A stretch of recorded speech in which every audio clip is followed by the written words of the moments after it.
নমস্কার বন্ধুরা, আমি শিপ্রা ইংল্যান্ড থেকে বলছি। বিলেতি বঙ্গিনীর একটি ব্লগে আপনাদের সবাইকে স্বাগত।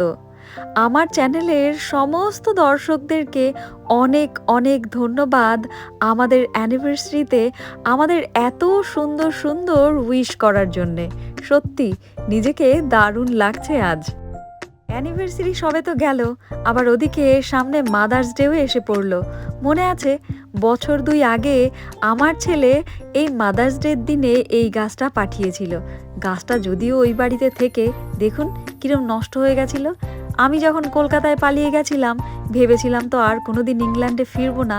যাই হোক, ঠাকুরের কৃপায় আবার ইংল্যান্ডে চলে এসেছি। তখনই কিন্তু গাছটা আর যত্ন করা হয়নি।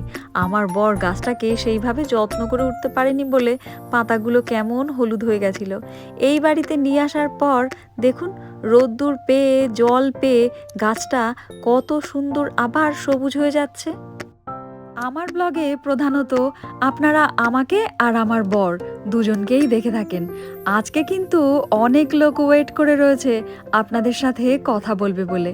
জানেন ইংল্যান্ডের বাঙালি বাড়িগুলো কেমন হয়, সেরমই একটা বাড়িতে আপনাদেরকে নিয়ে যাব আর দেখাবো সত্যি এখানে কত সুন্দর করে বাঙালিরা তাদের বাঙালিয়ানা বজায় রাখে। আপনাদের সাথে গল্প করলে কি হবে, হাত কিন্তু আমার কাজে ব্যস্ত, দেখেছেন? আসলে ইংল্যান্ডে না মাটি কিনতে হয়, মানে গাছের গোড়াতে কোনো মাটি দিতে গেলে সেটা বাইরে থেকে কিনে নিয়ে আসতে হয়, আর প্রচুর দামও বটে। তাই ভাবছি ঘরে যা জিনিস আছে এইগুলো দিয়ে এই যদি খানিকটা মাটি বানানো যায়। ঘরে আমার সেই চায়ের লিকারের সেই লিকারগুলো ছিল, সেই লিকারগুলোর সাথে ওই পাতাগুলো কুচিয়ে গাছের গোড়ায় দিয়ে দিচ্ছি। এইভাবেই না ধীরে ধীরে ছোট ছোট করে অনেক সুন্দর মাটি তৈরি হয়ে যাবে। ফুলকপির ঝাল ঝোল রসা তরকারি সেদ্ধ মাখা যাই দেওয়া হোক আমি তাতেই রাজি।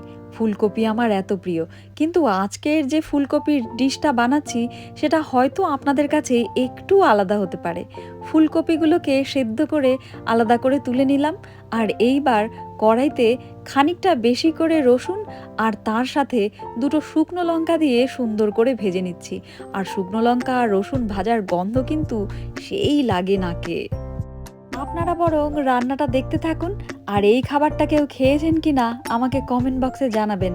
আর আমি বলি আজকে কোথায় যাচ্ছি। আসলে সেই এমআইএ আছে না, আমি যাকে বেঙ্গলি অ্যাসোসিয়েশন বলি, ওইখানটায় একটা নাট্য উৎসব হবে। আর এক দাদা ভাই একটা নাটক লিখেছে, তাতে কয়েকটা গান আছে যা মমতা ব্যানার্জিকে ঠুকে বলা হয়েছে, আর সেই গানগুলোয় আমি গলা মিলিয়েছি। তাই আমরা সবাই আজকে এক জায়গায় হচ্ছি একটু প্র্যাকটিস করার জন্যে। আর আজকেই কিন্তু প্রথম দিন।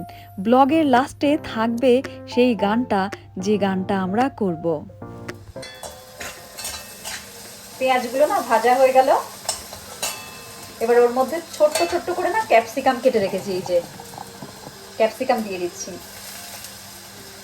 আজকে এত খুশি লাগছে, খুশি এই জন্যে নয় যে আমি 4-5 দিন পরে ভাত খাচ্ছি, খুশি এই জন্যে যে আজকে বাইরে রোদ্দুর উঠেছে।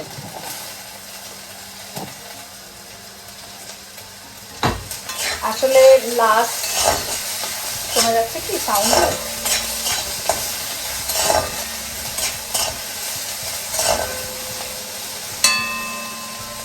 ঢাকা দিয়ে দিচ্ছি। কিন্তু আজকে সকালবেলা সুন্দর রোদ্দুর দিয়েছিল, তারপর আবার বৃষ্টি হয়ে গেল।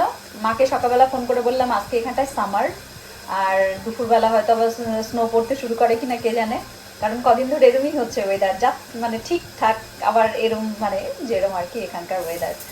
আর তারপরে বৃষ্টি হলো, বৃষ্টি হওয়ার পর এখন দেখছি আবার রোদ্দুর উঠেছে, মানে থাকবে কয়েক মিনিট, এইটুখানি অনেক।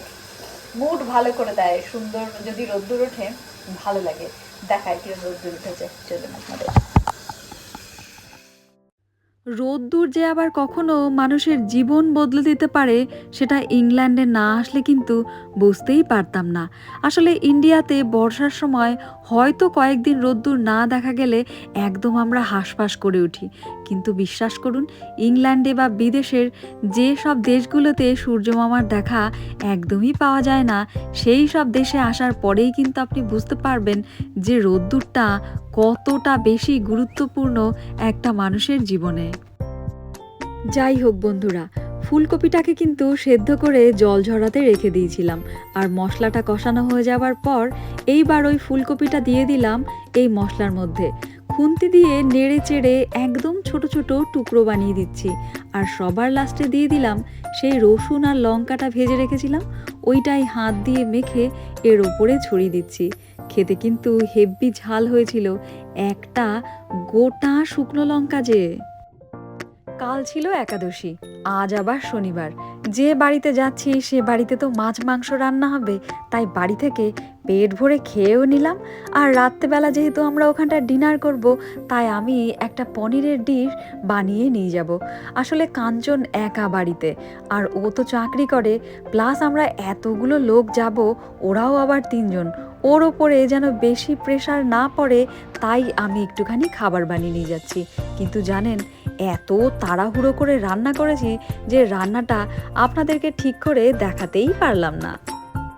ফুলকপি মাখাটা করার সময় মিক্সির মধ্যে একটুখানি কাজু, কিশমিশ, পোস্ত আর সমস্ত রকম মশলা, যার মধ্যে ছিল একটুখানি জিরে, ধনে আর একদম হালকা একটুখানি গরম মশলা, সব কিছুই আমি গরম জলের মধ্যে ভিজিয়ে রেখেছিলাম। আর পরে দেখুন একটা পেস্ট করে নিয়েছি, আর একবার একটা ঘুরানি দিতে হবে, একটু এখনও ছাড়া ছাড়া মতন আছে। এইবার এইটাই হয়ে গেল আমার পনিরের আজকে মশলা।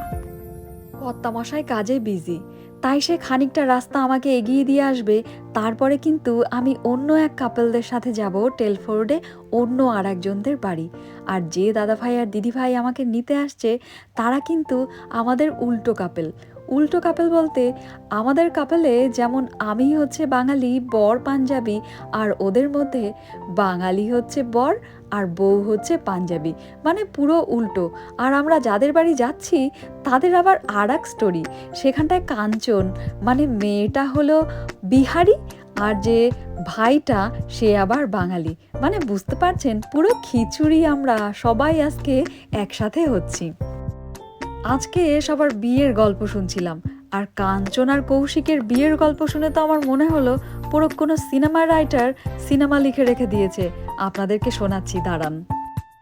সকাল থেকে যে স্কার্টটা পরাছিলাম, স্কার্টটা সেমই আছে, ওপরের টপটা শুধু চেঞ্জ করেছি। আর বাইরে যেহেতু রোদ্দুর উঠেছে, তাই পাটা খালি রাখার সাহস পেয়েছি।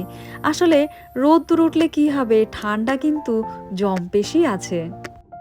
আমার বর কত বোকা ভাবুন, বাঙালি টাইম দেবে একটা আর আসবে আধ ঘন্টা পর, সেটাই তো স্বাভাবিক। এটাই আমার বর বোঝে না। পার্টিকুলার যে টাইমে আমাকে এখানটা ড্রপ করার কথা, ও আমাকে এখানে ড্রপ করে চলে গেল। আর আমি আর কি করি, বাঙালি তারা তো দেরি করবেই। আমি আবার কি করলাম, অনেকটা টাইম পেয়ে এখান থেকে বাজার সেরে নিয়েছি। দেখুন, 2 ব্যাগ আমার পুরো বাজার সারা।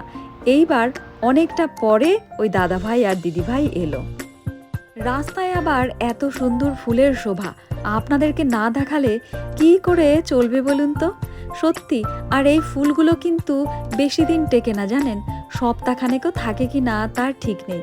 তাই ভাবলাম এত সুন্দর ফুল দেখেছি যখন, তখন আপনাদের জন্য একটু তুলে রাখা যাক ভিডিও করে। আর দেখুন, ফুলগুলো কিন্তু দেখতে খানিকটা ওই কেশর গাছের মতন।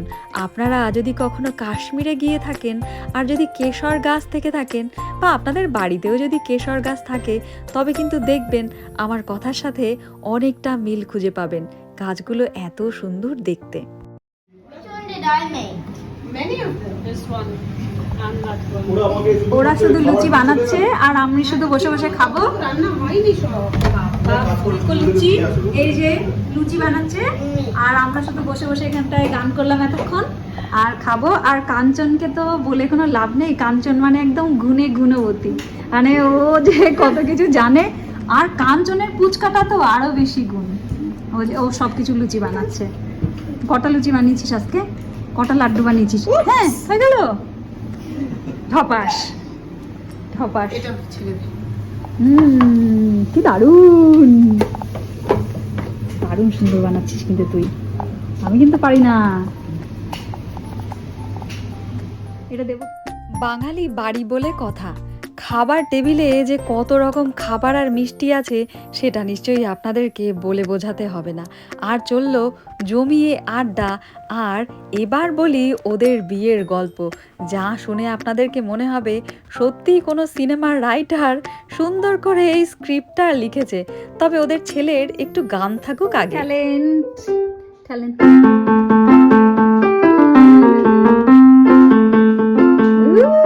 কি দারুণ বাজাচ্ছে লিও, দারুণ সুন্দর হচ্ছে লিও। শুনুন বাবু শুনুন বিবি শুনুন দিয়া মন, বটেশ্বরের কথা এবে করি নিবেদন। শুনুন বাবু শুনুন বিবি শুনুন দিয়া মন, বটেশ্বরের কথা এবে করি নিবেদন। ইকির মিকির চাম চিকির বটেশ্বর শিকদার। মিস ব্যানার্জি ধীরে ধীরে ওয়েস্ট বেঙ্গলটাকে যে হীরক রানীর আলাদা একটা দেশ বানানোর চেষ্টা করছে, তা নিয়ে দেশের মানুষের যতটা মাথা ব্যথা, বিদেশে থাকা দেশি মানুষগুলোরও কিন্তু ততটাই মাথা ব্যথা। মিস ব্যানার্জির অনুকরণে আমরাও কিন্তু ইংল্যান্ডে বসে উন্নয়নের পাঁচালি গেঁথেছি। সেই গান তো থাকবে, তবে যখন পুরোটা কমপ্লিট হয়ে যাবে তখন আপনাদের সামনে তুলে ধরবো। এইবার কাঞ্চন আর কৌশিকের বিয়ের গল্প শোনাই আপনাদের। সিনেমাতে যেরকম হয় না, হিরো হিরোইন একে অপরকে ভালোবাসে আর তারা কিছুতেই একে অপরকে ছেড়ে থাকবে না, কিন্তু বাবা মাও নাছোড়বান্দা যে তারাও কিছুতেই মেনে নেবে না। এই ক্ষেত্রেও কিন্তু সেরম হয়েছিল। আসলে কাঞ্চনের বাবা হচ্ছে এক বড় অফিসার, সে তার মেয়ের বিয়ে বাঙালির সাথে কিছুতেই দেবে না। ওদিকে কৌশিকের বাবাও আবার বড় অ্যাডভোকেট, আর কাঞ্চনের বাবা আর তাদের ফ্যামিলি থেকে প্রায়ই কৌশিকদের বাড়িতে ফোন করে এটা ওটা সেটা মারবো, খুন করে দেবো, তুলে নিয়ে যাব, এইসব হুমকি দেওয়া হতো। আর এরা সমস্ত কিছু সেগুলো ডিটেল আবার রেখে দিত। আবার কখনো কখনো বলতো লোক পাঠিয়েছি আসুক, তুলে নিয়ে আসা হবে, গুন্ডা পাঠিয়েছি, মানে প্রচুর এইসব চলতো। তারপরে ওরা একটা সময় বিয়ে করে নেয়। ওরা ইংল্যান্ডে থাকতে শুরু করে, আর 2 বছর ওদের সাথে কেউ কোনো সম্পর্ক রাখেনি। আর 2 বছর পর কাঞ্চনের বাবার একটা রিটায়ারমেন্টের পার্টি ছিল, সেই পার্টিতে প্রথম ডেকে পাঠিয়েছিল। আর তখন ওদের কোলের ছোট্ট পুচকুটা একদম পুচকু ছিল, আর কৌশিক অ্যাক্টিং করে দেখাচ্ছিল যে কিভাবে প্রতিটা লোকের সাথে কেমন করে ওর পরিচয় করাচ্ছিল। আর যারা আবার ওদেরকে নিতে এসেছিল তারা সেই বন্দুক টন্দুক এইসব ঘাড়ে করে নিয়ে তারপরে ওদেরকে নিতে এসছে। মানে সে দারুণ একটা কাহিনী আর কি। যাই হোক বন্ধুরা, আজকের ব্লগটা এখানেই রাখলাম, পরের ব্লগে দেখা হচ্ছে। Tata bye bye.